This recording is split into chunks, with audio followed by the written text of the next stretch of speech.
our industry said we're going to get rid of trigger leads because trigger leads are the problem. Well, a lot of people are celebrating now that the trigger leads are gone. For the people that may not be familiar with that on this podcast, that's where the credit bureaus sell your information when a loan officer pulls credit.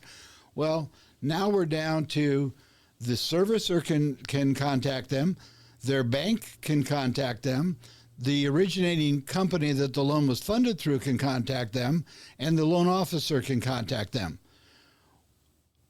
Loan officers who aren't relational should be frightened to death. Absolutely. Because now instead of 50 people, when a credit pull happens, calling and confusing your client to where they run to you for clarity, if you aren't relational with them ahead of time, they have 3 other people that they have trust relationships with that are the only other 3 people that are going to be reaching out to them. That's exactly right. And so you have more knowledgeable and competition that's actually value competition if you're not in front of your client in the first place. I couldn't agree more. And I think we talk about this a lot, and I feel like sometimes I sound like I'm on a soapbox, but what we all experienced through the COVID run, where it was just in the extended period of time where people, the industry's challenge was we don't have enough bandwidth and capacity to really get to all the volume that right. is coming through.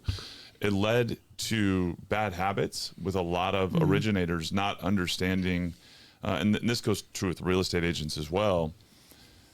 You are making the sale by delivering the value long before the client is actually in a point where they're ready to purchase. And so what you're doing in that database and the relationships and the way you're interacting with them 6, 12, 18, 24 months, years in advance is how you reach the point where you're in a value delivered state that they are your client. As a result of what was kind of overflow of business, there's a lot of people who they're frustrated, like, well, I'm getting shopped. Well, you haven't talked to that client in 3 years. And so they reached out to you because they are looking at it, but all you've done is send them automated communications through your CRM, but you haven't really engaged with them. You don't have the same rapport that you should have with them.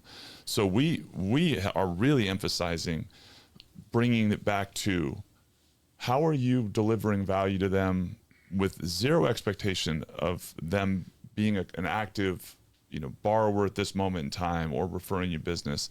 And I think a lot of bad habits were built because the challenge was I have more loans than I know what to do with for a lot of people. And so they lost track of that. And then they kind of got into those habits.